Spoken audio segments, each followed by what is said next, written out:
said, excuse me, but you don't understand where I'm at. I was all around the world, on span, cross the map. I've been laying low and now it's time to pop up, bitch, I'm back. Now I'ma run it up. Snooze on the kid that you dumb or what? You better go get your numbers up. Well, good evening, folks out there. Welcome to the MCU'S Bleeding Edge. We are live Friday night, August 30th, to discuss the Lord of the Rings, The Rings of Power, Season 2. That's right, folks. So if you joined us last season and watched us talk about Lord of the Rings, The Rings of Power, welcome back. For all those new joining us, welcome to the fold and watching us talk about this very expensively made TV series, which we all remember from last season. We were talking about how ridiculously expensive this show was, and it was nowhere as good as it could have been. And so it was interesting that this got greenlit for a second season, but at the same time, it's not really a shock. But it's fun to see that, you know, they did come back and I feel started off with a pretty good bang. So, first off, once again, we have pretty much everyone from the first season returned for the second season. Really, the only person that didn't return was the actress who had was the love interest of the darker colored elf that. His name escapes me at all times. I don't know why. But his name always escapes me for some reason. Let me just find it here real quick. Sorry, of course. I'm sorry, Cyber. That's okay. Of course, is Mr.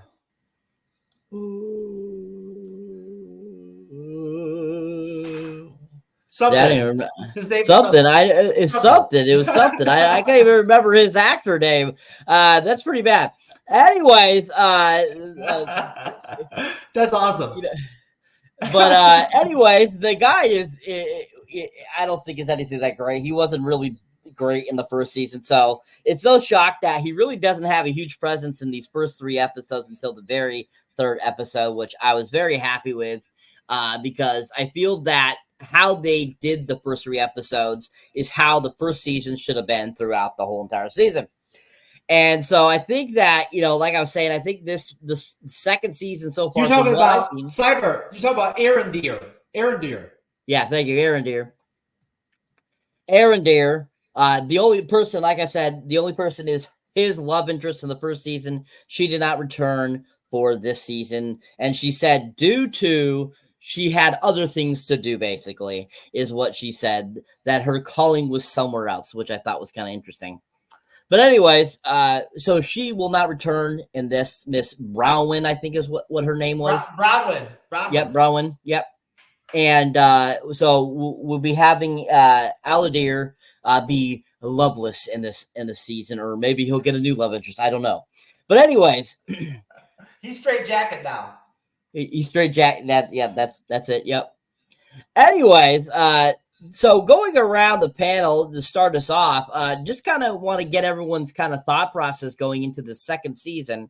Where did you feel you left off with the first season? What were your thoughts coming into this season? Did you have high hopes? Did you like how the last season ended? And did you think that this season might be better? Starting with you, Rathacon. So I was supposed to watch season 1 during my flight to Zurich last month or 2 months ago, but let's just say I forgot to download the episodes. But when I came in to the show, I know I started off with a season 2. I know I'm not supposed to do that, but hear me out. So Cyber will tell you that I actually used to bet on Rotten Tomato scores on Kalshi, and yeah, this second season of Rings of Power, people had unusually high hopes for this show, and that's what piqued my interest.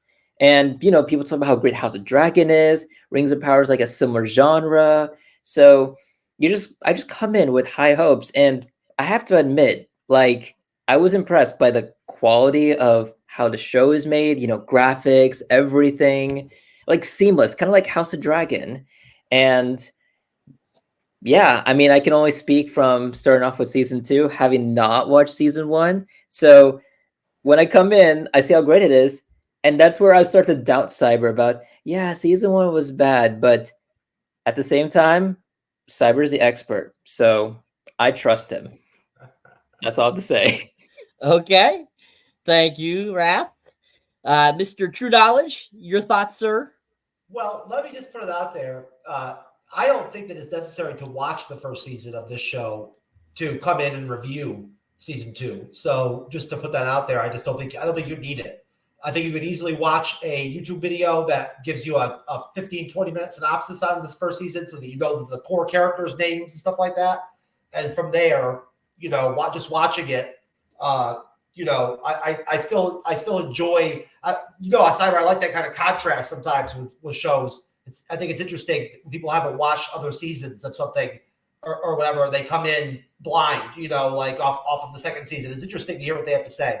So as far as my expectations or my thoughts coming off of the last season, I came off very much 50-50 about the show. Just like I can remember the finale review we did, Cyber, and that was totally my take on the show. I remember I dropped a lot of good ratings on it, and I'll pull up all of our ratings for that show. I'll pull up all of our ratings from the last series so I can display them. But we dropped a lot of 8s and 9s and shit like that during the show. So it was a mixed bag, very much a mixed bag, and there were some highlights to the first season, some positives that, I mean, the show looks great. From a visual standpoint, it's stunning. So you never hear anybody complaining about that part of the show. It's the way that they've gone away from Tolkien so much that people don't like, I think. And also some of the stupid woke shit that they inject into the show, like the fucking the strong woman black dwarf character, that's all I like to call her, strong woman. She's from South Park, strong black dwarf woman. That's her name, as far as I'm concerned. They got her going on. There were no black dwarves in Tolkien's world or whatever. You know what I'm saying? They have to put that token black woman into everything now. They have to. They're addicted to it. Every fucking movie, they have to put them. Even in Agatha, they stuck that random black woman in the witch's coven. They had to do it. So you got her going on, and then in the third episode of season 2, they show an orc baby for the first time. I'm like, why the fuck is there an orc baby there? The fuck is going on with that, bro? Like an orc woman and shit. I'm like, come on, bro. They're trying to humanize the orcs now and all this shit. Bro, the orcs are evil, bro. The fucking other dudes are good. You know what I'm saying? Arthur and shit and all the elves and all that shit are good. And then the orcs are fucking bad, bro. They're bad. You know what I'm saying? I don't need to see the fucking child of the orcs. Fuck, you know what I'm saying? The fuck is that, bro? Hey. Imagine how hideous that fucking baby is. Dude. Fucking bite your fucking finger off, bro. Oh my god. Yo, I saw this one meme, okay? And then you have a bunch of orcs, I think it's from season 1, right? Bunch of orcs outside the wall.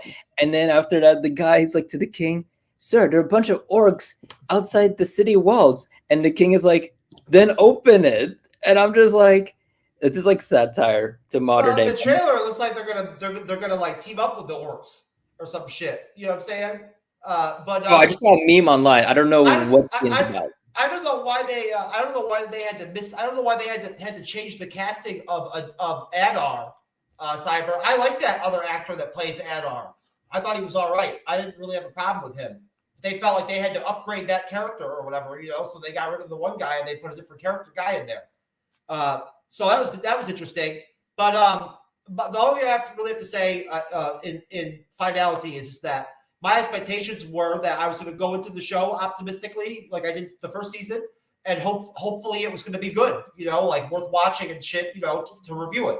The episodes are fucking long episodes, man. Holy fuck! It's like you're watching the Godfather of television, watching Rings of Power. That's it. I'm done. Okay, excellent. And I just wanted to make a count of how many times Jeff said "bro" that in his monologue there, and it was at least a dozen times. That's what kept cracking me up. He kept going, bro. Hey, so if he says bro, so do you get paid $1 or what? How does that work? I wish I got paid for every time he said bro. I'd be a millionaire. But at the same time, I think it's just funny and comical and great for the show.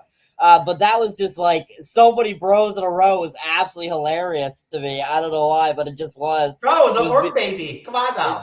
Beautiful, Jeff. Beautiful. Anyways, yeah, me going into this season, just like, Jeff had mentioned, I was very 50-50 with it too as well, because there definitely was great moments in the first season, but there was definitely a lot of woke things that really made me unsure of the second season. So, the fact that, I think right off the bat in the season so far, these first 3 episodes, the amount of white people that have returned, I think shows the sign of what was going on with that first season. Because if you notice, there's very few now in the Alps realm, very few other nationalities, if you notice what I mean. And so that right off the bat showed me that kind of like, hey, maybe, that to me shows that there was a lot more maybe meets the eye in that production of that first season that people realize. So I'm actually very happy by that, because it feels like they're trying to go backwards and not try to keep that DEI going that we don't need. Because I don't care how long you've been watching cinema. You've been watching it 50 years, 60 years.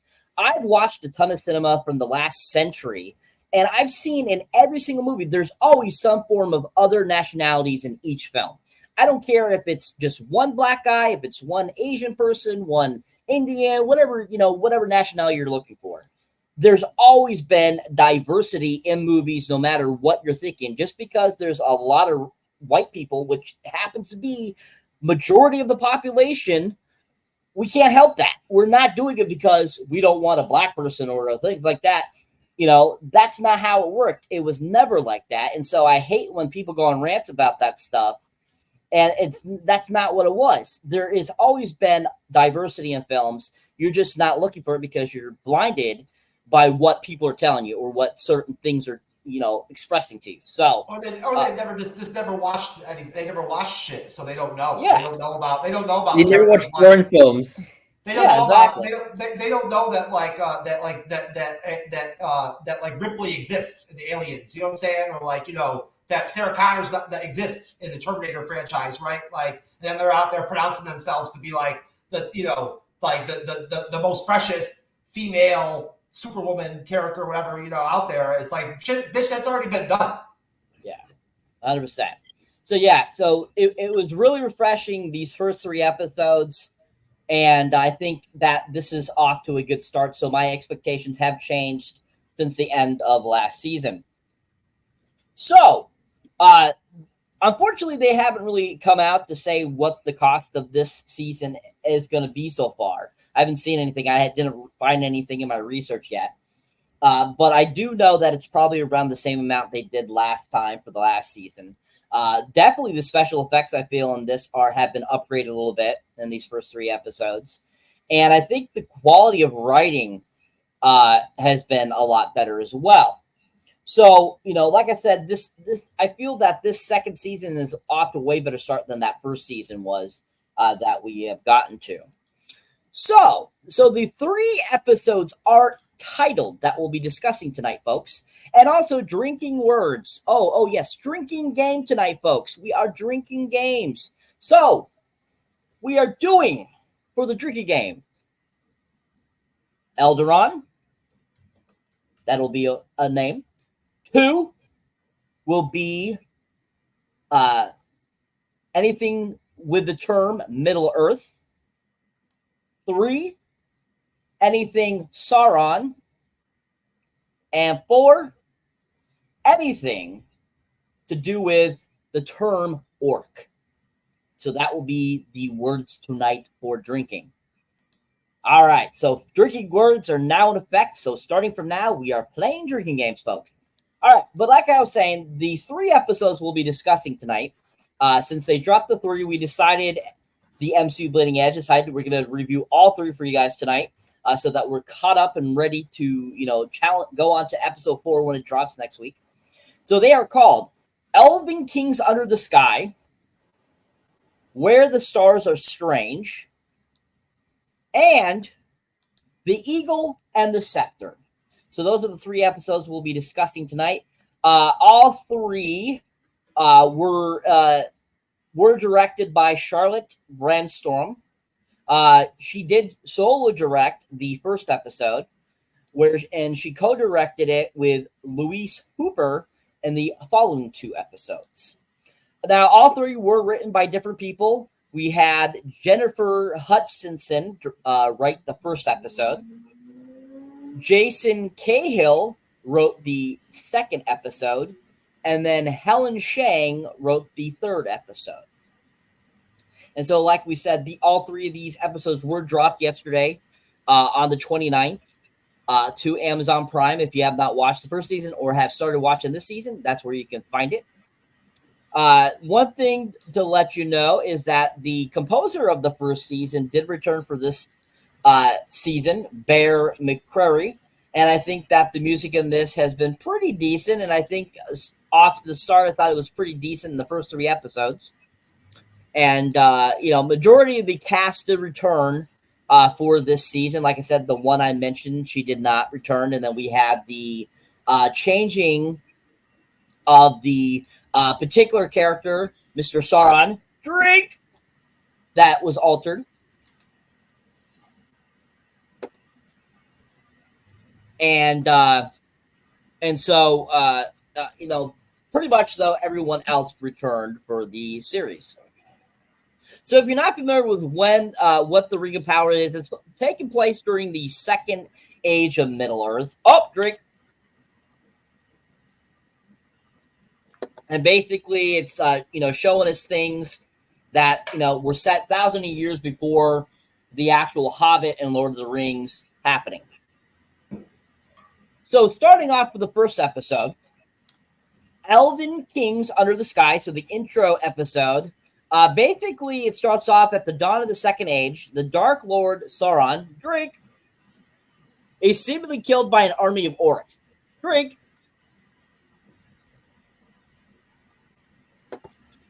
And their leader, Adar. But his spirit endures and forms a new body over thousands of years. So I think that very beginning sequence is very pivotal and very interestingly done. I want to talk a little bit about that opening sequence because I feel like that opening sequence takes, pretty much takes up about 15 to 20 minutes of the episode.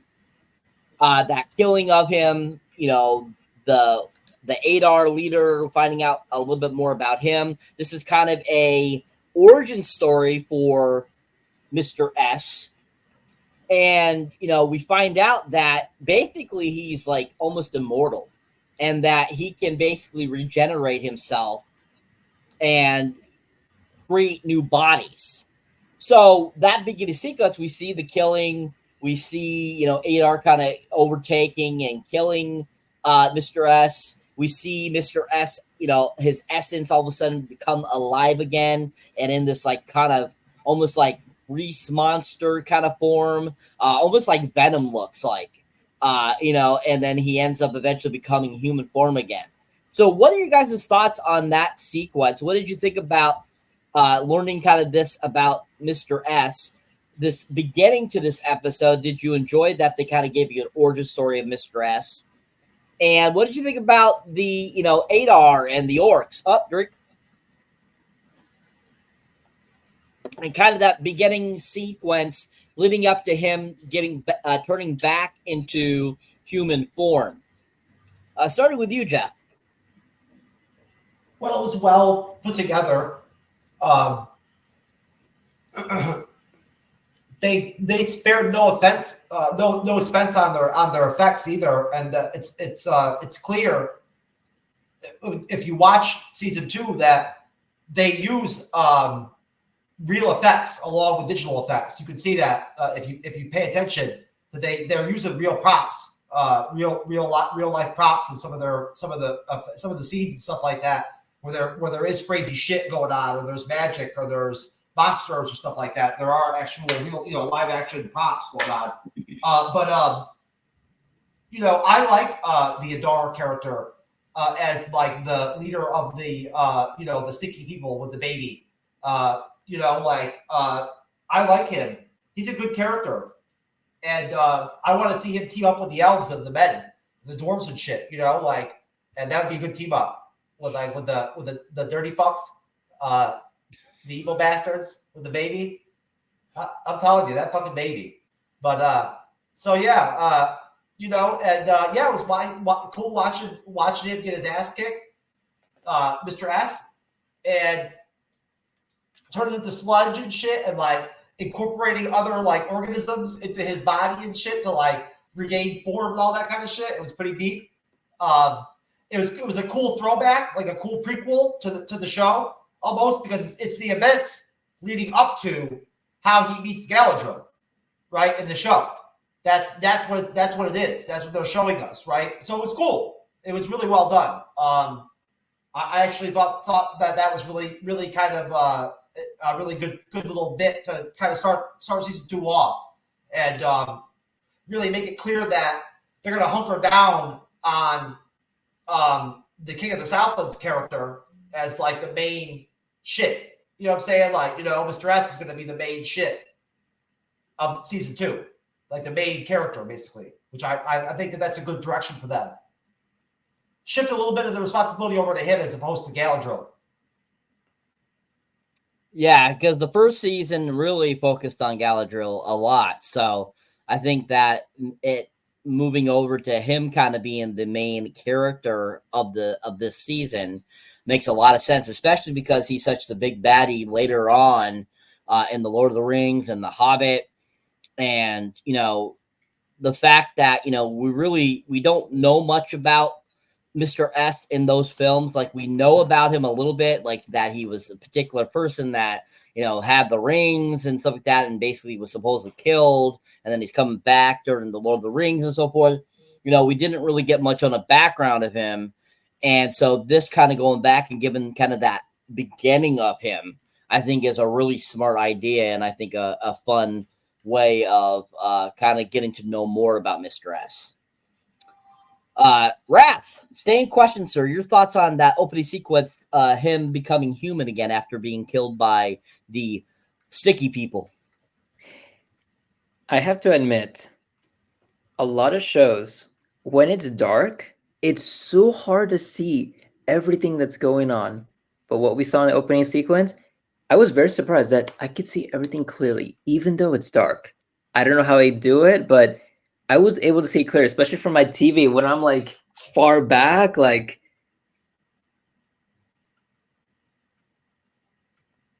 dude, what are you talking about? You're so dark as me. No, dude, you come over, man. Look, the reason why I probably look lighter here is because it's dark around me, and the light from my laptop is the only thing that's making me look light, man. Dude. Okay, but anyways, so one of the things I want to talk about is it's so funny how you can't disassociate yourself from the private chat. If the private chat is active, you have to go to the private chat. Wait, when did that become a rule? Because I remember you always say fun stuff. I let it go. When I see shit on there, I just drop my take and stuff, and like then I go to the private chat. Okay. I didn't know it was a new rule. Okay, I'll respect that new rule. Oh, there's not a rule. I'm just saying. It's funny. Hey, it's Andres, the pop culture guy. Yeah. Hello, Time Cop. Why didn't he come here, man? Because he hasn't finished watching season 1 yet. That's okay. Okay, about that speech, guys.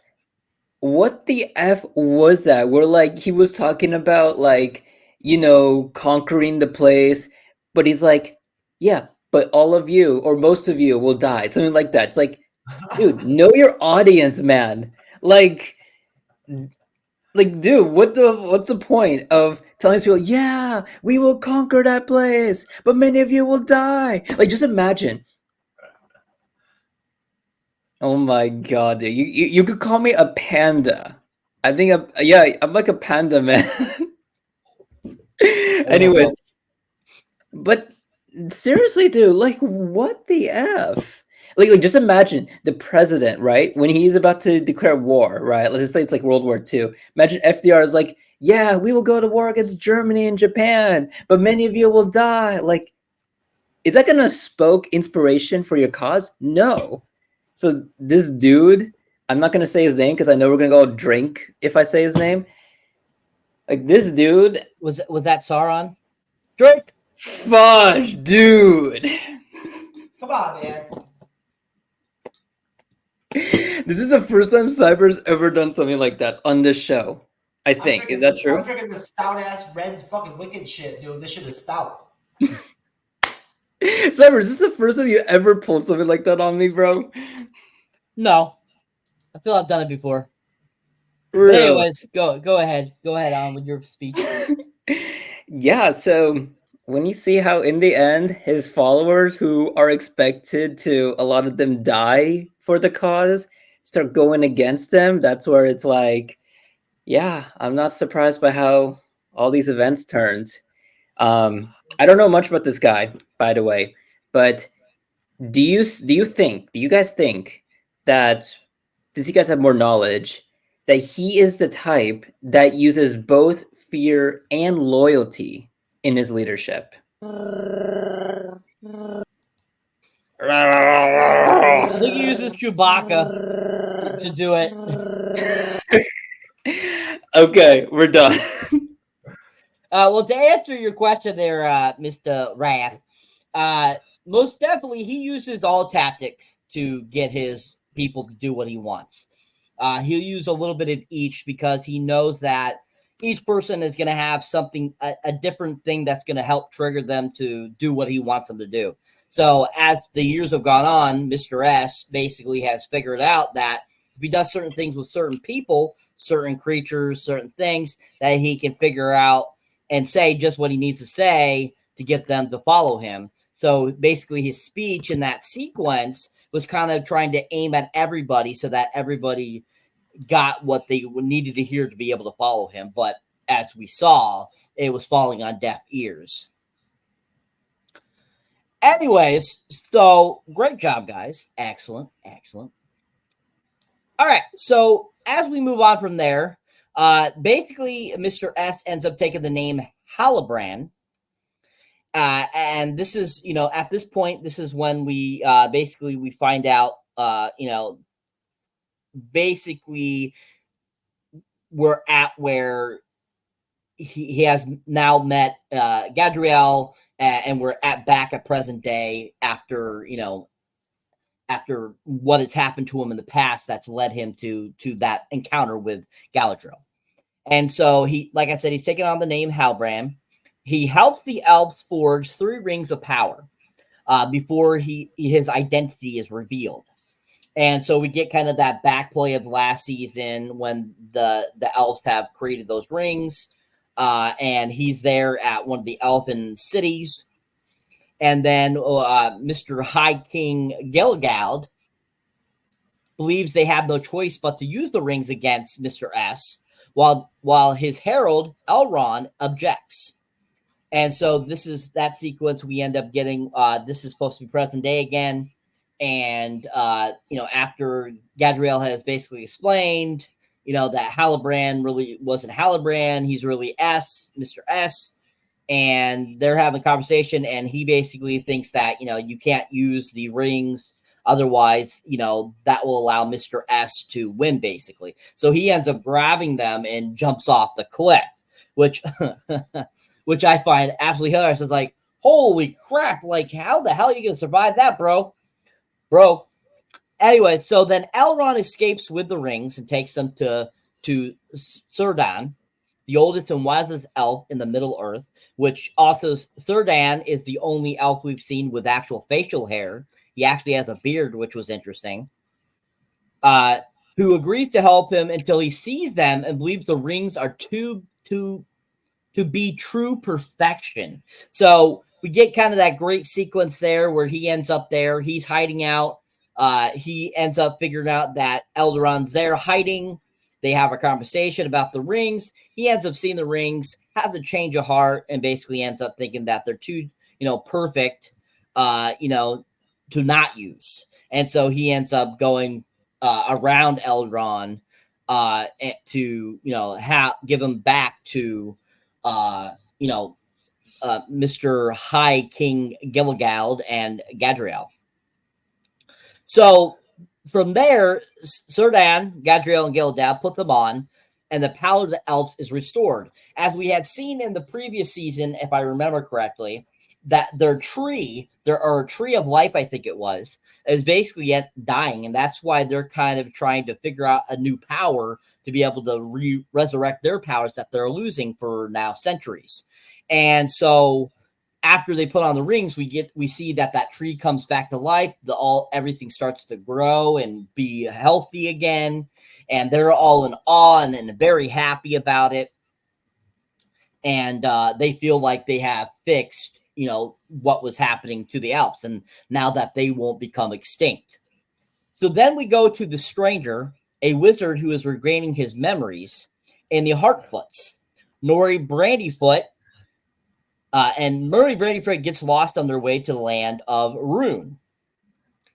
They are followed by Nori's friend Poppy Proudfellow, who brings Heartfoot maps to help them find their way. So we get that great sequence where we're reintroduced to the stranger, we're introduced to Nori, and I don't know about you guys, but I feel Nori looks different in this season. I feel she looks thinner or something like that, but she does not look the same, I feel, from what we last saw her. I think she looks definitely different. I know it's the same actress, but she just looks different to me. I don't know if it's weight loss or something, but she definitely looks different to me. When Poppy's of age, we should chat. Poppy definitely looks the same to me, I felt, especially in that sequence where they end up capturing her. I think Poppy is of age, sir. She just looks like a midget. Anyways, so after they find out that it's her and she's brought the map to help them, they kind of have a conversation about her joining them and stuff like that and going on their way. In Mordor, Halbrand is brought to Adar and reveals that Mr. S has returned. And so because, Mr. S looks different than he did as Mr. S the first time they saw him, Adar doesn't realize that that's actually Mr. S and that he's changed his appearance. And so when he hears this from them and he remembers them killing him and destroying him, he doesn't believe him. And so he's even makes that assured to some of the orc people that are following. Oh, Drake.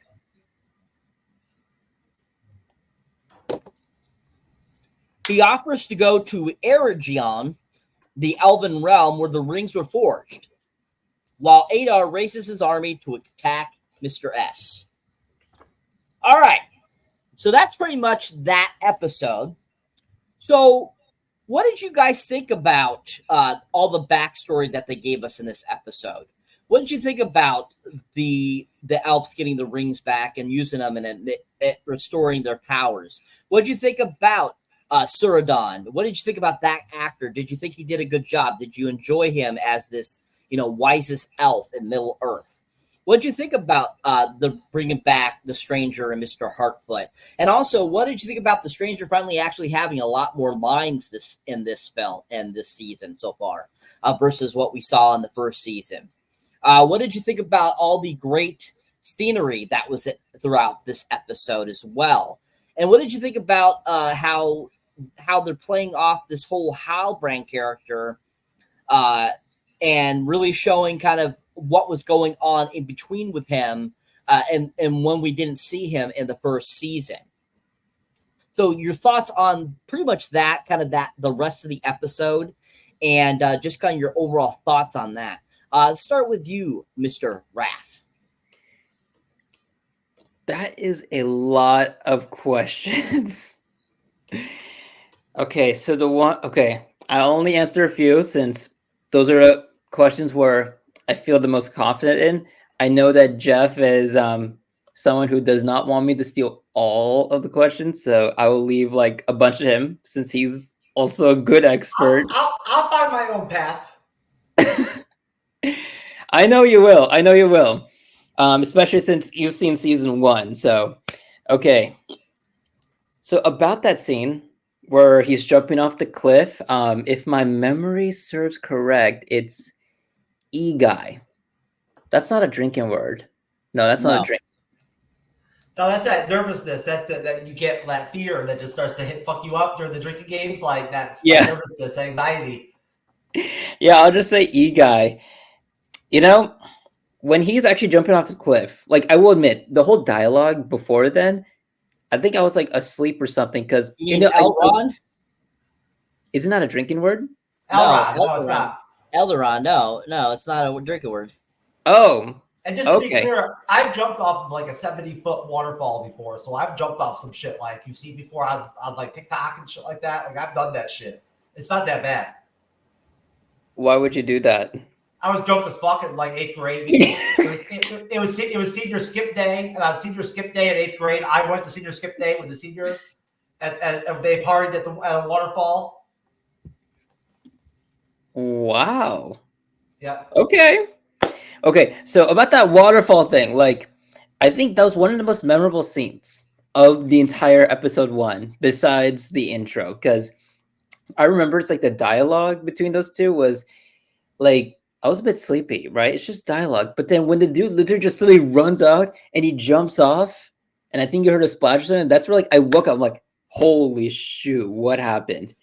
But I do like how when the camera shows him jumping off, it's like they take the aerial view. So it's like, you know, it's like the aerial view. You see the waterfall, the guy's running, and he just jumps in there. And I was just like, wow, is this guy gonna make it? But we all know he made it. Like, if the producers let him die in that episode 1, like how they let that other Jedi die in Acolyte, like at least these Ring of Power people, they learned their lesson from Acolyte and applied it like quick. Yeah, that is that.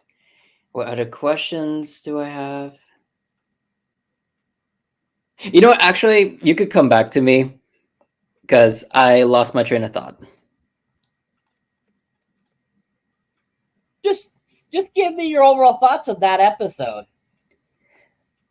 I mean, besides how like great that shot was of him jumping off the cliff.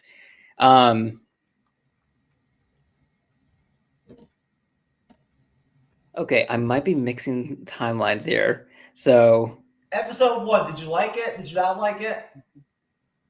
No, the jumping off the cliff was great, but the dialogue, I just find it a bit boring at times. You know, it's like they talk about all this stuff, and as someone who isn't much familiar with Lord of the Rings, it's like, I will say though, I will have to warn viewers that you will get confused at times because, you know, they're talking about different stuff, and you're like, wait, what? Did this happen in the previous season? You know?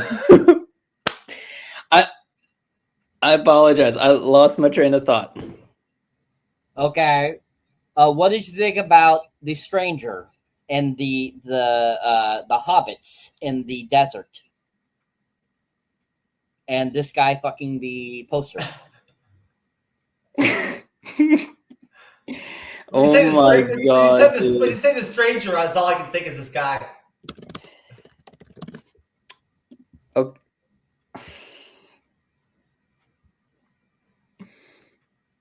Did you ever see anybody do that before, Wrath, in real life? I think I might have. Like, I would just like have lunch in the city, and it's like when I take the robo taxi back to the office, like I think I've seen that in like a Gap store or something. But there's a glass wall, okay? So it's like he has to put it through the glass wall and then touch the poster. But okay, but Cyber, okay, about that stranger. Literally, when I first saw him, I'm just like, wait a minute. am I supposed to know this guy? Because like the way how he talks, it's like as if he naturally fit in the whole sequence. It's like as if he was like a Dumbledore in Harry Potter, for example, like someone who's like you're supposed to know. Like the way how he fits in, like you think he is one of those characters that you're supposed to know. Besides S guy, E guy, and so on.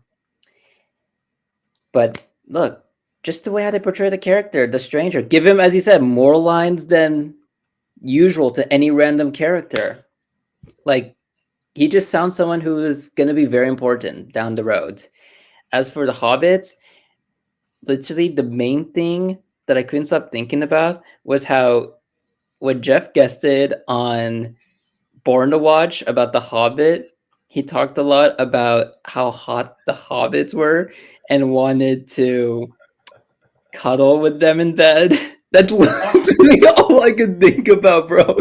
Like, So I said I would have sex with a hobbit. yeah, that's literally all I thought about when I was watching all those Hobbits, bro.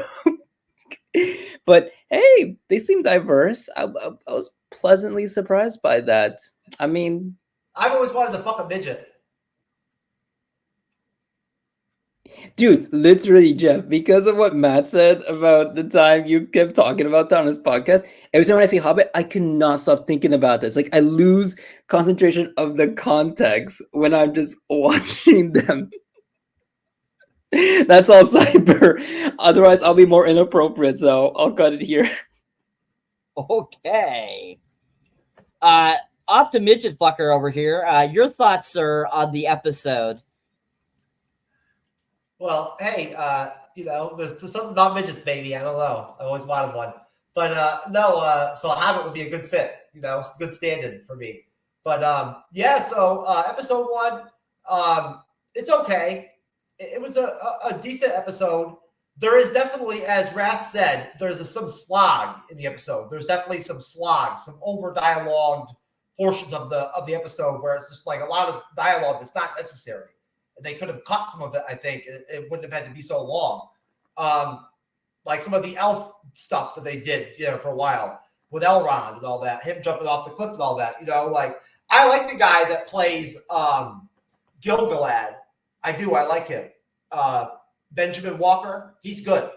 I like him. He's pretty solid.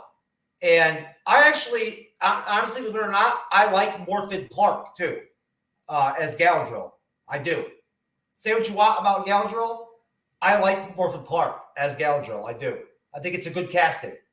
Regardless of what everybody else thinks, I think it was a good casting to put her in that role.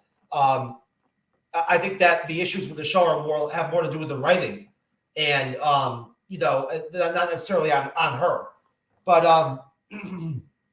as far as the stranger goes, his like vocabulary and ability to speak is really like grown leaps and bounds since season 1. Like now he's just speaking fluently. When we left him before, he was like speaking broken English. So he's come a long way, which is good to see. I don't know what to think about Poppy and the other fucking hobbit. They're kind of stupid, to be honest with you. Like Poppy's fucking Irish accent is so thick. It's just like thick and it stands out hardcore. Like it doesn't blend with the rest of the languages on the show. So it's like, why would you do that? I didn't really understand that. But why they would have her talk like that and not change the accent up a little bit. But thumbs up so far on the first episode. It was pretty solid. And that's all I got. I'll wait till ratings. All right. All right. So that's the end of the first episode. So moving on to the second episode, which happens to be called Where the Stars Are Strange.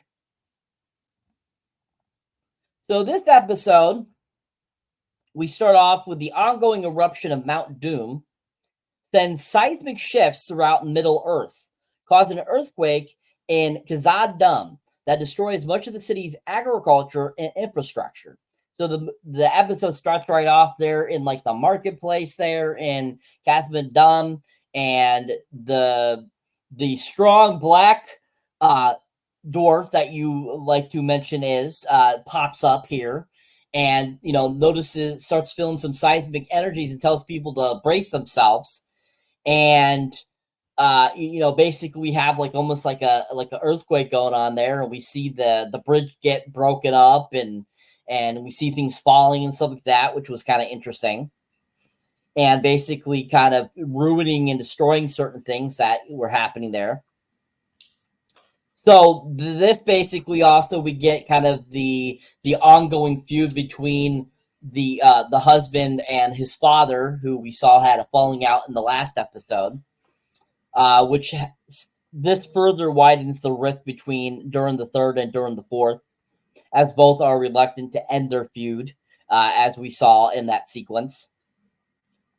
So then, as it moves on, we go back to the stranger, Nori and Poppy, and they continue on their journey into Rune. They start having a lack of food and water, begins to wear on them. And basically, the stranger ends up soon collapsing from dehydration. This is also the sequence where we see basically the stranger use his powers and is able to break open a tree, and it lets all these bugs out so that they have something to eat. Which I thought was really interesting, that they're really into eating bugs, which was really funny. Then we end up having Poppy and Nori find a well nearby, but unfortunately, as they're doing that, they're inadvertently alerting the masked riders, who are pop up in this episode, who they had successfully evaded previously. So we'll stop there. Basically, kind of the beginning portion of the episode. What did you guys think about that beginning of the film, this episode? What did you think about the destruction right off the bat at the beginning? What did you think about the feud still going on between the Durans? And what did you think about the kind of that beginning portion of the stranger and the hobbits, kind of their journey through the desert, basically? Starting with you, Jeff. Well, they were making the stranger work like a fucking slave, baby. All right? It's a goddamn desert, okay? This isn't the baby over here that there's a fucking ghoul and shit or whatever, and it can handle, intense fucking slave work and shit like that or whatever. This is just the stranger over here. So the stranger got fucked up in the desert, and what I want to know is, where'd that water come from? It's a fucking desert. How does a fucking well just pop up out of nowhere in the desert? There's an Islamic story about that. Well, it didn't make any sense to me. I'm like, this makes no sense. It's almost like they had to use the fucking water being there in order to sound the alarm to the fucking weird, creepy people that hang out at Rick Dungeon Master's house or whatever. You know what I'm saying? With the sex masks and shit. Those people. Wait! Sex masks? Yeah, you didn't see those fuckers? Those weird dungeon torture fucking sex masks that people were wearing? Dude, you make everything how in the Akla you're BDSM mask guy. I don't know why you're so shocked by that, Jasmine. I'm not, bro. I'm just laughing. That's 95% of Jeff's thought process. So the other 5% is about weed. Oh my god, bro! Snoop Dogg. Anyways, yeah. I'm pretty go on, gangsta. Jeff.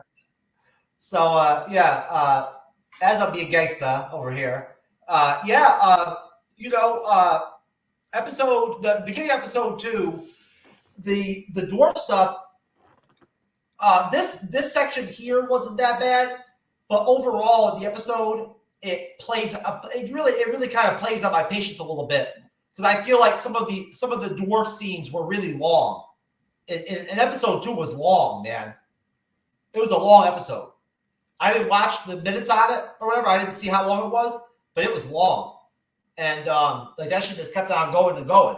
So I don't know what I wouldn't mind strong black dwarf woman that much.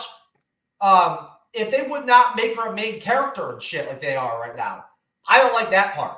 If she was some secondary character or whatever, and she was there, I could tolerate her a little bit more. But they had to make her some main shit character or whatever. That just doesn't work for me. She does not work for me as some kind of protagonist. And besides that, I don't really think I have much else to say. I think that's pretty much it. Okay. Thank you. And actually, the second episode is the shortest of all 3 episodes. Actually, the first episode's an hour and 12 minutes. This one was an hour and 3 minutes, and then the third episode was an hour and 10 minutes. So, Jesus, that one was actually the shortest of the 3. Yeah, I can understand people getting a little conversation pieces like that definitely didn't help the run times on these episodes. Most definitely I got that, but definitely I thought that the first episode I didn't feel like that one dragged as bad as this one. I think the second episode, the third episode had way too much. The second episode really dragged, Cyber. It really was the first one that really got me to where I was almost like looking around at other stuff besides the show and stuff like that. The episode, just because I was kind of just like getting tired of just getting bored with some of the content. Yeah. So yeah, I definitely see that maybe these episodes they should shorten them a little bit more. To really pull people's attentions back to it, because sometimes those extra like talking lines or dialogue just aren't necessary to move the story along, I feel. And so I definitely get where you're coming from that. All right, Jatham, same question, sir. Your thoughts on that beginning part leading up to the stranger and the hobbits in the desert and them having to find water for him? So I think Jeff nailed the water part. I will add, though, that there is an Islamic story of how there was, I think, a prophet or the wife of the prophet. I don't remember exactly. They were in the middle of the desert, right? And I kid you not, like they were about to, die from thirst because they were running away from, I think, like from gangsters or something. And then randomly, it's like the child found like something which later became the Zamzam well. That is a popular site, a holy site actually in Saudi Arabia. So I think that's where they got the inspiration for that in this story. I'll have to double check on that. But about the place, what was it called? Khazad-dûm. Khazad-dûm. So, yeah. I mean, it looked beautiful at first, just like seeing it before the destruction. And then when you see the destruction of the place, and later on you see the dwarves, which, they used to reside there, just being in the desert. In my mind, I was just like, this place, Khazad-dûm, it's like very cool, temperature controlled. I'm like, I'm surprised these elves lasted that long in the desert. And I mean, the water, like they must be that lucky to like have found that water.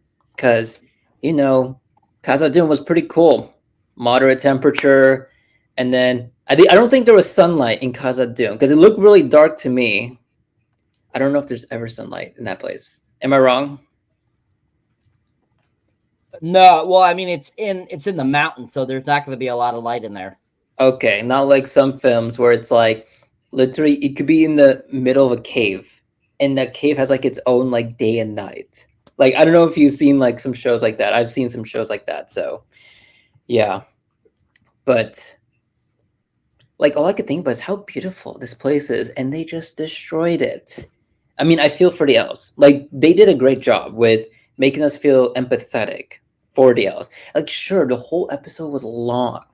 Like I lost track, but it's like, forget the dialogue. Just visualize it. How they are, how they feel and stuff, the facial emotions. Like you could just feel bad for them. Like their home got destroyed. They have to go somewhere else. That's all to say. I mean, they did pretty good. Selling sadness to us. All right. And what did you guys think? Good job. Good job, everyone. Yeah. All right. So moving on from that, Khazad-dûm, I think, is an interesting little dwarf city. I think that they wasn't really necessary for them to really have this sequence, I felt, in the show, and I think that could have cut down a little time. But I think that the action sequence there when everything's shaking and it's like a earthquake going on and that bridge gets collapsed was really cool. I really liked that. But yeah, them finding the water in the desert, I was thinking the same thing. Like, where the hell did they find the water? I mean, if they were grabbing it out of a cactus or some plant that was there, I could get that. But then to find the well, I was like, what the? Why would there be a well in the middle of the desert? Like, I didn't get that either. So I thought that was kind of interesting. But I thought the Masked Rider guys were really cool. I like that we got that kind of like that cool glare of them and like that. Like, you know, Jeff said, the Sex BDMS Max, like, look and stuff like that. That was kind of cool and different from what we've seen in Lord of the Rings before. So finding a staff as well, we get that scene where we see the stranger and he's like, it looks like he's seeing like a mirage and he sees a staff. Basically, when he grabs it, it ends up reviving him and uses magic to drive the raiders away. Celebrimbor, aware of Halbrand's untrustworthiness, but not of his true nature, refuses his request to meet, but nonetheless allows him to stay in Eragon. Eragon, maybe that's what it is. I have no idea. That's it's called Oregadon or something like that. Yeah, Oregadon, which is an interesting name for a city, and I think I think that's a pretty cool name. However, Halbrand eventually gets through to Celebrimbor, telling him of the success of the Elven Rings and revealing himself to be Anatar, an envoy of the Valor and the Lord of Gifts. Which, at this point, you know, him calling himself Anatar is just basically another name for Mr. S. And, you know, him revealing himself and getting to talk with this Celebrimbor, which we are introduced at the beginning of the episode to. It's very interesting, kind of that beginning, that section there where he's like hanging out, waiting, and he's told that he can leave, and he says, "I'll just wait still here." And you know, him eventually coming out and saying, "Well, I'll force you out. If I have to force you out, I'll force you out." Kind of deal, and that's when he kind of gets him to allow him to come in and tell him this about the rings. And so we find out as Anatar Mr. S instructs an awestruck Celebrimbor to make rings for men. And he basically is able to convince Celebrimbor to make more rings, which is helping Mr. S, you know, regain more and more of his power. And so, sensing that Mr. S' interest in Celebrimbor, Gilgalad dispatches Elrond and Gadriel to Eragon. Durin the Fourth and Dissa later receive an invitation from Celebrimbor to come to Eragon. So, what are you guys' thoughts kind of on the latter half of this episode? What did you think about this Celebrimbor? And what did you think about Mr. S becoming this supposed Anatar? And as we mentioned before, we're not a big fan of Dissa, Miss Strong Black Dwarf. And what did you think about, you know, having it where Durin and his father make up to at the end of this? And what did you think about Mr. S convincing this Celebrimbor to make more rings and to be on his side? Starting with you, Jason.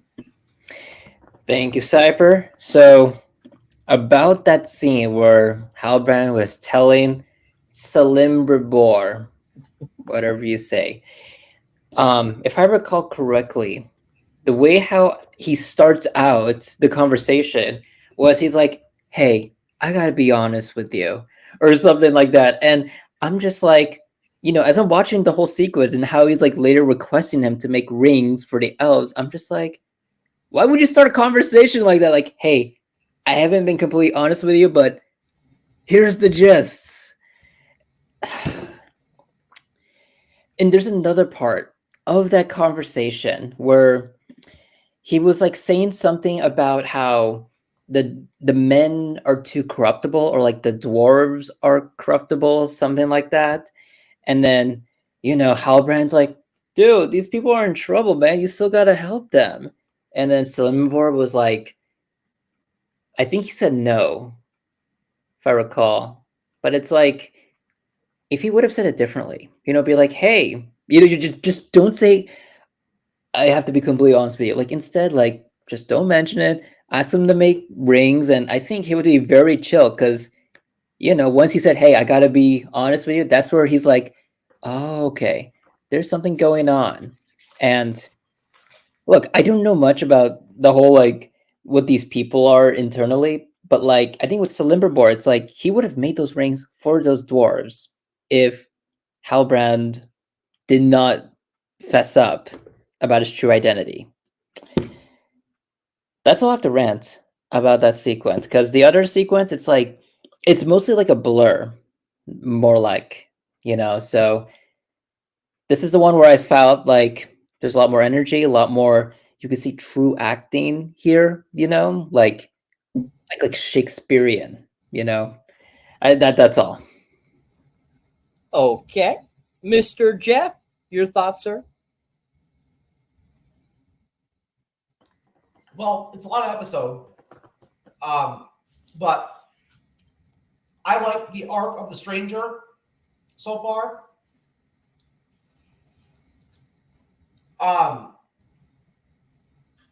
Do we go as far as where we see the Dark Wizard too? I'm trying to remember. I mean, pretty much it's the rest of the episode. Okay, so when we see the Dark Wizard then too. Okay. Yep. I like him, the Dark Wizard. He was cool. I guess his name is. Let's see if I can find him. I'll look in a minute, but the Dark Wizard scene where he resurrected, what he was doing, Wrath, was he was resurrecting like witches or whatever that were killed by, like, not killed but transformed into moths by the stranger in season 1. So when we see that Dark Wizard or whatever, that Dark Wizard, he's restoring consciousness, like a body, to the wasps with one of the witches to talk to it. That was deep. That was pretty cool. I like that. And they're talking about the stranger. He seems afraid of the stranger, kind of, He's like, oh, like we need to do something about this guy before he gets his powers back, right? So clearly, like, this is Gandalf. The stranger is Gandalf. You might as well just call him Gandalf. He's Gandalf. That's who it is. It's Gandalf. Anybody who's watched the Lord of the Rings trilogy knows who Gandalf is. He's one of the most popular characters there is. So, the dwarf stuff, boring as shit. And then, let me think. The rest of the episode, the stuff with the Halbrand character, Mr. S, and Celebrimbor, I'm sorry, complicated name. They drag a little bit too. I mean, like Celebrimbor is like really like dumb. Like, how do you not know that dude is like bad people? You know what I'm saying? Like, seriously, bro, the dude is suspicious, bro. Come on now. I mean, come on. I mean, there's that baby and shit. What the fuck? So, like that right there alone, like, I don't know about what's going on with Celebrimbor. He's just trying to get some clout off the rings. That's all he wants. He wants some clout, baby. Like them TikTokers that beg for money and shit, and fake mental illnesses and shit like that. They just want some clout, baby, and some money. And some Kmart money. Some Kmart money, Holmes. Let's do it. I thought Kmart went bankrupt. He means before they went bankrupt. Hey, Gandalf's pretty popular, right? Especially in Vegas. Yep. That's all I got, sir. All right. Excellent. All right. So that basically concludes the second episode for you guys. All right. So that brings us to the third episode, which is called The Eagle and the Scepter. So this bad boy, I think out of the 3 episodes we have watched, I definitely thought the third episode was definitely that dragged the longest, I thought, because there was just a lot of exposition in this episode. Definitely a lot of just like storytelling, wasn't a lot of action. It just felt kind of like it dragged this whole episode, unfortunately. And I think like I said, out of three, for me, this episode I felt the longest out of the three. So the fact that we really kind of centralized in this episode all about really just like kind of one thing. Like most of it, the episode, we get kind of a little bit of a backstory of the king, or the reigning ruler of the city, which I forget what the name of the city is. Which is, let's see here. It is, what is that city called right at the beginning? What the hell is it called? Oh, I don't know, sir. I'm trying to remember what the city is. Anyways, so we basically start off the episode. We get that backstory with the king and his horse. And at one point when he was younger, he gets entrapped in this cave. And he's basically been tied, put into like this like webbing.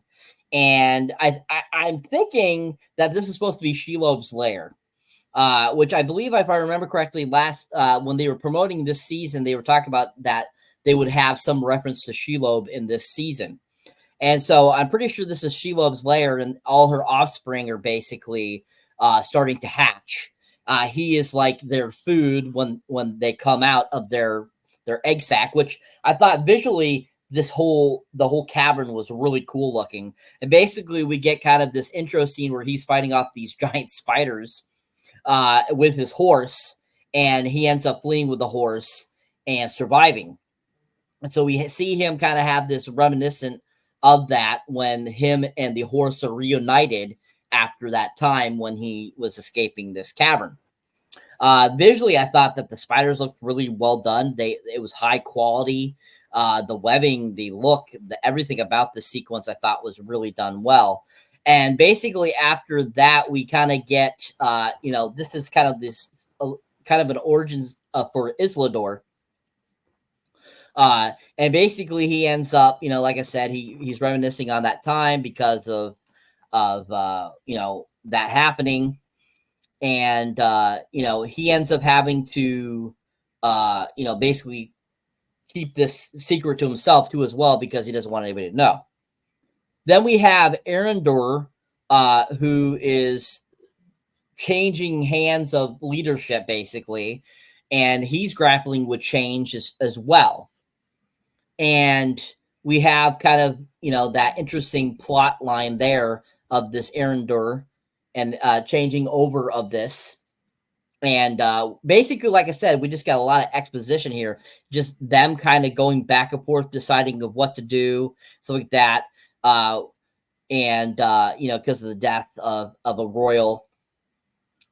And unfortunately, this episode, I was just like, I watched it and like totally blanked on writing anything about it because it just was so boring. And but as it goes along, like I said, we have basically just this exposition of all this stuff happening. We get to see a really cool like troll in the sequence when we go see the orcs. Oh, drink. I just drank. We went back to when we go back to Adar and his clan, and we see him getting ready for a battle because he has realized that Mr. S has returned. Once again, going back to the guy that plays Adar, I have to agree with Jeff on, I think that guy is a really good actor. I think he's doing a really great job with the character. I think that he really is a decent character in the film, and he's a really good, kind of protagonist bad guy. He almost gives me a lot of Game of Thrones vibes, his character, like the Snow Walkers and stuff like that. Like that, he gives me kind of that great feeling of how good that was. And this definitely gives me that reminiscent of kind of the Game of Thrones feel a little bit, which I was impressed with. And so we get kind of them going, it goes back and forth between Adar and Isildur and Arendor, and kind of their battles between of what they need to do in order for the things to go on. We have several people that are against the, basically the transition of power and stuff like that going on. We see a lot of great parts of the city. We have, of course, Durin the Fourth and his wife getting asked to come over. They, come over and they have things going on with them, which I think was very unnecessary. Their kind of relationship with Stella Brimbor, we kind of get that idea that, like they're trying to correct him for being stupid and allowing Mr. S to influence him. But yet he still doesn't quite get it. And he's still kind of like in the dark with who he really is. And so as it goes on, like I said, we get kind of some more exposition of just them kind of talking and basically just going over stupid stuff. And then we get kind of that interesting sequence there where Arendor kind of mentions about his mother and her drowning to save him. And we get introduced to this one gal that stabs him in the leg after he's gotten away from Shelob's lair. And, they basically, she kind of like is kind of an odd character that as the episode goes on, we kind of learn like there's more things to her than meets the eye, as we get in that one scene where it shows that she has a brand, just like we saw the orcs giving the prisoners over in Adar's lair. We also, this is when we finally have the gentleman's name that keeps escaping me that you mentioned to me earlier before, Arendorn. Erdir, thank you. This is when we get introduced back to him again. He finally shows up, and he's there to assist with things. Oh, that's right. Arendir is the one grappling with things. Duh. But anyways, so he's grappling with things along with the kingdom and all that kind of stuff, Isildur and stuff like that. And like I said, basically he ends up popping up. He's kind of like, I feel he's kind of like supposed to be like the knowing and wise person as these things are going on with him. And like, even though he like thinks that everything's fine, he's still having to grapple with things. We end up having him kind of just like vanishing off, after a few scenes. And then we get that one the brother of Browen, him and him have like kind of like this falling out, as we see in that one scene, and basically they kind of mention how where Browen has gone, kind of the absence of that character. That's his son. That's her son. Yeah, that's her son. Oh, her son, brother, same fucking thing. Anyways, and so basically, like I said, they have a falling out. The son and the one gentleman there that escapes Shelob's lair, they basically kind of have several conversations throughout this sequence too as well, and basically kind of like going back and forth of what to do on certain things and stuff like that, and kind of what they believe. Then we have that kind of like that ending sequence where they end up going out into the wilderness, and that the son of Browen goes out and tries to, I don't know what the hell he was trying to do. If he was trying to get their attention to be able to horseback, get the horse back. Get the horse back. And he ends up, they start getting taken out and stuff like by stuff, which we're not sure of because we don't see. But my thought process is either they're the giant trolls that we've seen before, or they're tree people. Is my thought, because he looks up at one point after he's fleeing and he gets picked up by something. So I'm interested in seeing what happens with that. But then after that, that's when we go back to the main city, and once again, all the people showing how they're not happy with what Isidore and everyone's doing, and they're basically negative and nagging and stuff like that. And once again, more boring like talk, basically, leading to the end of the episode, pretty much, and ends up ending with them creating more rings, and it kind of ends with the rings being made.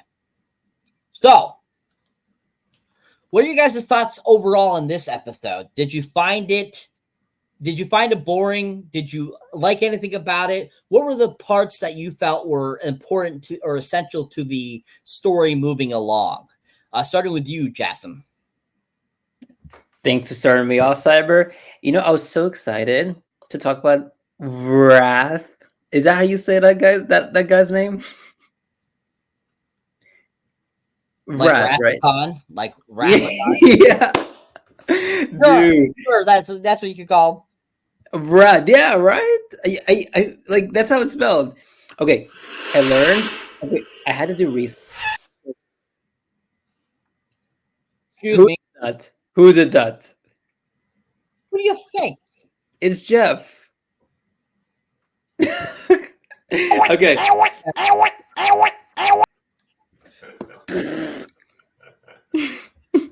Okay. Go ahead, man. Man, dude, Wrath. Whatever you call it. Like, it's Wrath. Yeah, that lieutenant guy. Dude, I kid you not. When I found out his name was spelled very similar to mine, I'm like, okay, this guy seems cool, even though he's evil and stuff and ugly looking. But damn, the thing that I like about introducing Wrath is he adds hierarchy to these. Who the fuck is Wrath? Who's Wrath? Wrath, the lieutenant guy. The lieutenant guy? VRATH. I forgot how you pronounce it, so I just say Wrath.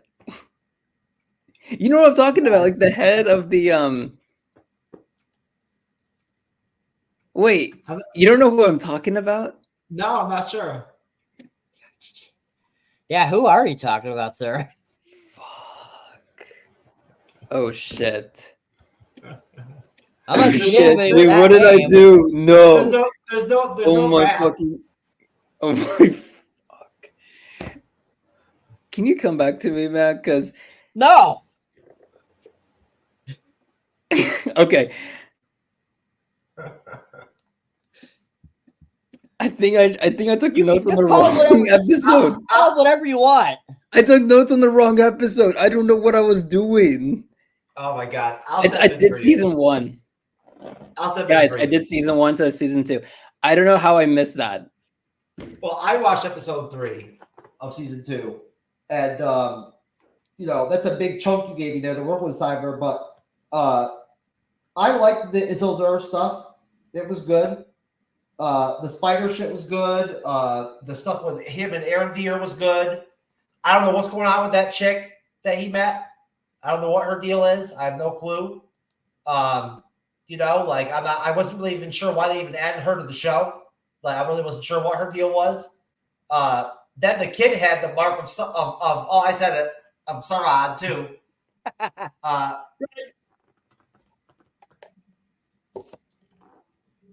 The kid had that shit too, and he was like, "Yo, I got a fucking like more nastier mark than you do, bitch. What's up?" That's what he said. He was like, "What's up with that?" He's like, "I got the better mark than you." So that happened, and it was good to see Arendir back. I was missing him. It sucks we lost Bronwyn. I like Bronwyn. Bronwyn was my shit. I was all about Bronwyn last season. So that's a big loss. It really is. Losing Bronwyn. She was really dope. She was better than Galadriel, I thought. But so the stuff with Selin Brimbor is just like really boring. And the dwarf shit is boring too, right? Like the dwarf shit's boring with fucking all their bullshit during the junior and all that shit. It's fucking boring, bro. So I was like losing my concentration during the episode at times, like, you know, looking at like my cell phone and shit.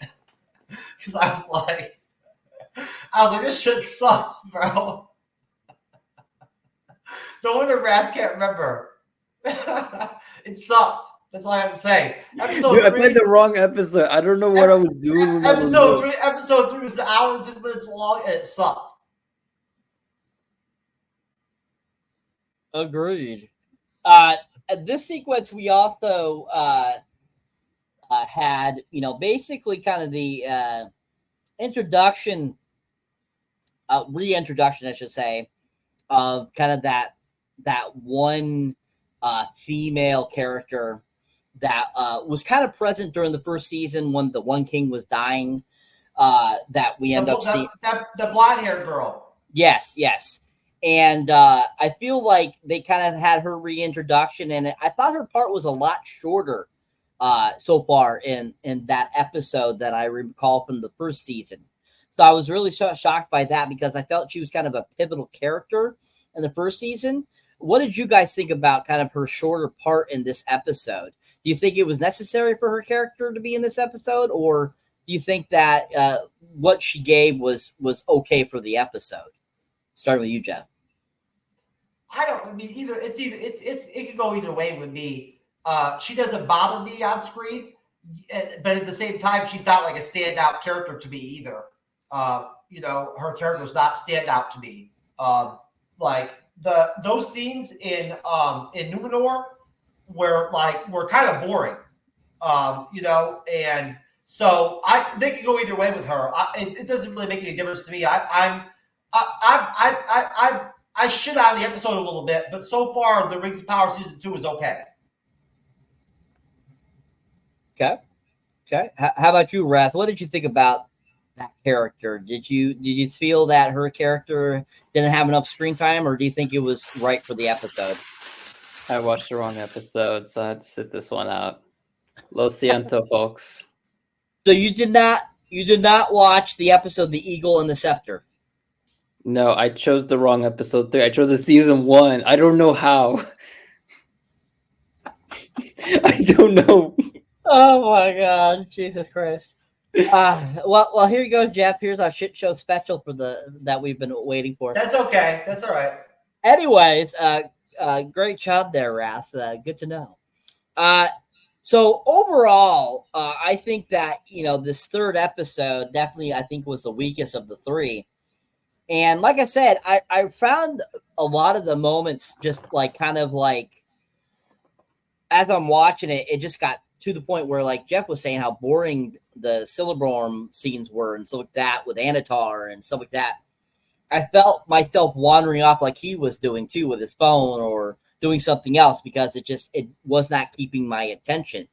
And unfortunately, I feel that goes back to that they're trying to put like movie level scenes into a TV show.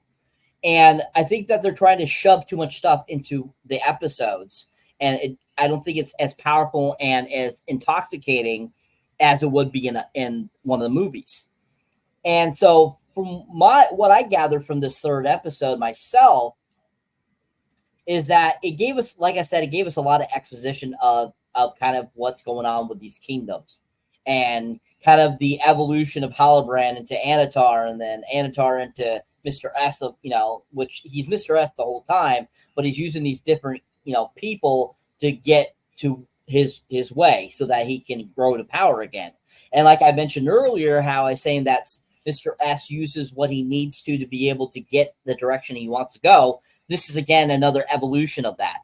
It's once again it's showing kind of his push to try to get back to power after he lost it after being killed that one time at the beginning of this season. And I think that, like, throughout this, I think, honestly, my favorite scene of this episode was the Shelob layer scene. I absolutely love that sequence. I thought it was done really well. That was really interesting. If I remember correctly, maybe it was last episode, the second episode, when Halbrand is basically incarcerated at at Adar's place. That's when we see that, like, dog wolf creature thing that he gets to obey him and gets to use it. If we remember that, I thought that was pretty cool too as well. We didn't. I feel I didn't mention that earlier. But do you guys remember that creature, the like dog-like creature slash wolf thing? What did you guys think of that character? What did you think of that? I barely saw it, Cyber. I really have no opinion on it. How about you, Wrath? Likewise, he was so unmemorable. We've never talked about it in any of our discussions, and I think any of the previous episodes. Okay. Sorry, man. Of course, it's all good.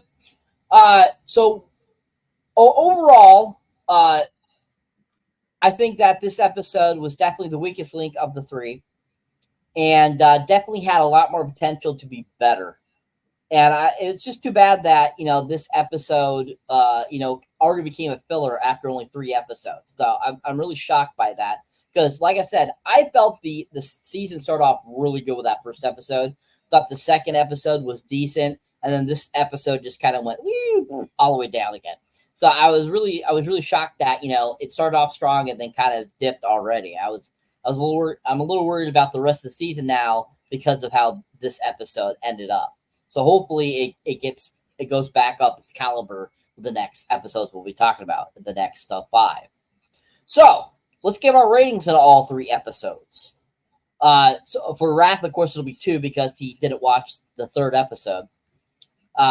So starting with you, Raph, what rating would you give episode 1 and 2? Episode 1, I would give it a 6.5. I mean, you could round up to 7 if you really like the show. Episode 2, I will give it a 4. Okay. Jeff, your ratings for the 3 episodes, sir. I'll go the opposite direction. Episode 3, a 5. Episode 2, a 6. Episode 1, a 7. All right. For me, I give episode 1 a 10. Episode 2, I give a 7. And episode 3, I give a 4.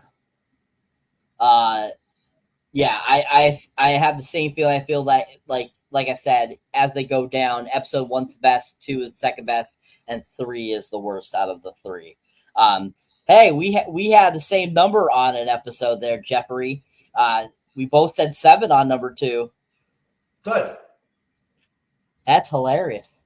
I don't think we've ever had the same number on an episode, sir. I think Shogun, you guys did. Oh, did we now? I don't know. Holy crap. Holy crap, what a coincidence. All right, so going further, what do you guys expect from the rest of the season? Do you still hope that it's going to be good?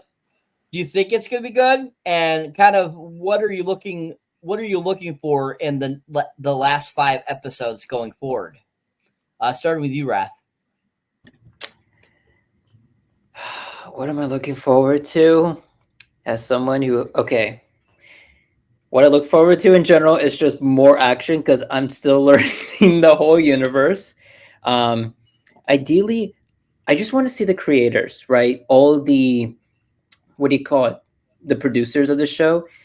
I want them to create some amazing stuff later in the season that makes me want to go back and listen carefully to the dialogue. I think that's the most important thing, especially as this show starts gaining more new audiences, and a lot of them are also going to start a season 2. So if they want to redeem themselves, gotta make it so great as it goes on that you want to just look back and be like, oh yeah, that's what he said, that's why this happened, like so on.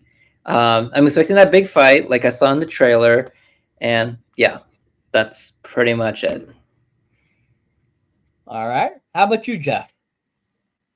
I expect it to be up and down, just like the first season, and that's literally all I have on it. Like I expect it to be up and down, like literally it could be an 8 or 9 type episode, one episode, and then drop down to like a 4 or 5, like immediately to the next one. You just never know so far with the show. Okay.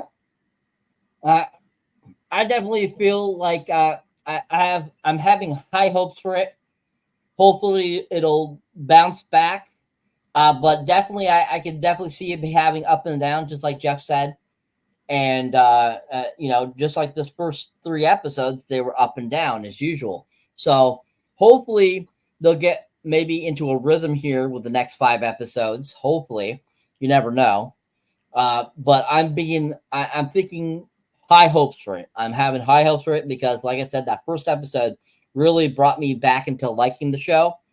I'm a lot more hopeful for this season than I was last season, because this season seems a lot more token bursts feeling versus what the last season brought us. And the fact that, it took 3 episodes to see Aerodorn again, and then we had, less of strong black elf dwarf person too. I feel like she's still kind of a main character, but she is nowhere, I think, as prominent as she was last season. I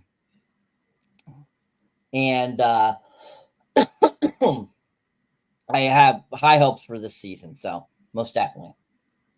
All right. So that is it for the first 3 episodes of Rings of Power. If you enjoy us, definitely watch this if you haven't watched this live. All that good stuff. And of course, as always, I'll hand it over to the trusty leader, Mr. TrueKnowledge, to take us out. Wrath, if you want to start doing plugs, start a YouTube channel. No, I will plug your guys' other content. How about that? You're gonna plug our other content? I haven't even scheduled any other shows as of right now because I'm whatever you have, like Twitter page, Twitch, whatever. I'm focused on doing the Saturday show. Okay, whatever you say. Anything, man. I'm here to help you guys. Go to you, Cyber. All right. So, as always, if you enjoy me as a moderator or on the guest panel or on the panel, you can go find me, my solo content. You can find me under Cyberneticshark. You can find me on YouTube, Instagram, Facebook, TikTok, Threads, X, pretty much anywhere. On my channel here, my most recent review, of course, is Deadpool and Wolverine. Finally put up my thoughts about the actual movie. If you haven't seen that, definitely check that out. My most recent trailer, of course, is the Hellboy, the Crooked Man trailer, which will be coming out next month, the film. Definitely should check that out if you haven't seen that. My most recent short, of course, is the what was my last one? Put it on the shorts, please, Mr. Jeff. Can't remember. It's Shaun of the Dead, of course, because it's its 20th anniversary recently, and I was surprised I had not put up a short for that film. Just recently rewatched it the other day. Absolutely love this movie. It's such a great Edgar Wright directed film, written by Edgar Wright and Simon Pegg. It's 20th anniversary. I can't believe this came out in 2004. Nick Frost and Simon Pegg are one of my favorite dynamic comedy duos. I love their movies. Love the Coronado trilogy, which includes, of course, Shaun of the Dead, Hot Fuzz, and then World's End. And then they were also in the film Paul, which was super funny. I don't think that movie gets enough recognition for how fun it was, but it was a film where Seth Rogen voices an alien. Sigourney Weaver's in it, Jason Bateman, a huge cast of great comedians at the time, Joe Lo Triglio, and stuff like that. Super funny film if you have not seen it. But yeah, my most recent are Shaun of the Dead and the Union, of course. I'll be having a short up soon for the film Afraid, which just came out today. Went and saw it today in theaters. Really enjoyable film. I think it was just a solid, just suspense kind of AI thriller film. Nothing special if you're looking for something that's thought-provoking. No, it's not that, but it is still very entertaining, and I thought John Chow was really good in it as well. But yeah, really fun film. Be having more info on that film for you guys soon. And of course, more content coming up soon for you guys. If you haven't subscribed, please subscribe. Check out my Patreon where you can see all kinds of extra accoutrement you don't get on my YouTube channel, such as outtakes and bloopers. We'll be, as the Patreon starts to grow, I'll be adding more stuff to tiers and stuff. So keep checking that out. Keep on subscribing. And thank you for watching us here on The Bleeding Edge, and keep on subscribing and watching the Bleeding Edge content as well. There you go, folks. We are also a podcast. So if you like podcasts, you can always find us on any of the podcast distribution platforms. We're always available on any of them. We are podcast form. And our next show is on Monday. We'll be in Andre's Pop Culture Guy. And thank you to Wrath of Khan. Thank you, Cyberneticshark. We'll see you next time. God bless you. Wait, Jeff, one more thing. Yes. For everyone listening, please rate them 5 stars. Please add a review. It will help their podcast, their YouTube channels, everything. We appreciate that. Thank you, Wrath. We appreciate that. That's true, folks. Write a review for us. We could use some. All right, folks. We'll see you next time. Peace.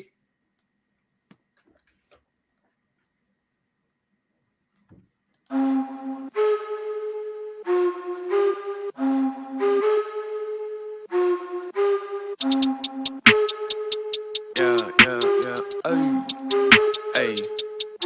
I said, excuse me, you don't understand where I'm at. I was